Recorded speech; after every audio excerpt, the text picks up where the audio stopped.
Okay, today we're talking about a fucking bear that goes on a rampage. And by rampage, I mean eat 2 people. Try to eat 2 more people.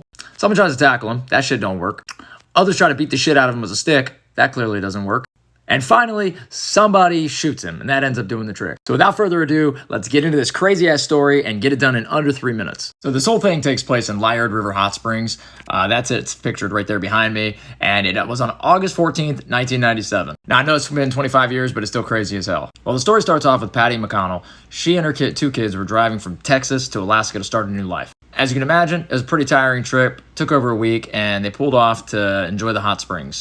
Her youngest daughter ran ahead with some friends, so her and her son Kelly, after taking a while to look at some exotic plants, started walking down the boardwalk. But as she reached for the railing on the stairs, she heard the chewing sound of a black bear, a big adult male sitting in the shrubbery chewing on a dogwood branch. Frozen still, she says, in a low whisper, "Kelly, bear."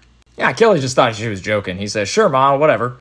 And then he turned around and saw it standing right above his mom, towering above her. He said, "Mom, don't make any sudden movements." Then the bear lunged through the railings and Kelly yelled at his mom, "Run, run!" But it was too late. The bear had grabbed her. But Kelly, being 13 and invincible, took on the bear. He ran right at it, kicked it in the face, saying, "Get off my mom."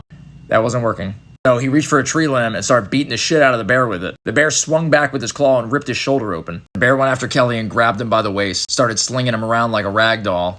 A man nearby named Ray Kitchen heard the commotion and went running over there saying, "Hey, get off!" He tore off an even bigger branch and rammed it into the bear's stomach. The bear leaped at Ray and he fell through the railings and tumbled down the hill with the bear. He tried covering his head to stop the bear from slashing at him. Meanwhile, he screamed, "Help, bear, get a gun!" 3 people named Ingrid, Brad, and Frank heard the cries and went running, grabbing sticks of their own. Coming up to the scene, watching Kitchen being slashed to death, they threw sticks at the bear. Brad immediately said this isn't working and ran to go get a ranger. The bear then grabbed Mr. Kitchen by the neck and threw him, ending his life. Ingrid, a firefighter, started immediately doing CPR on McConnell, Kelly's mom.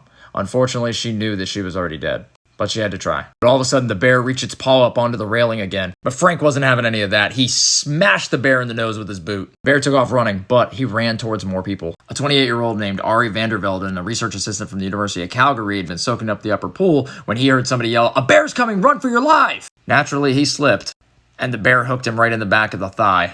Meanwhile, while looking for a ranger, Brad had ran into a guy named Dave Webb who happened to have a gun. When they arrived on the scene, it was horrifying. The bear had Vandervelden propped up against a log and was feeding on him. Dwayne took the gun, pushed it against the bear's neck, and fired, ending the bear's life. He fired twice more just to be sure. In the end, the 2 people died. Kid Kelly and Vandervelden actually survived. Kitchen was given the Star of Courage, and the others awarded decorations for bravery.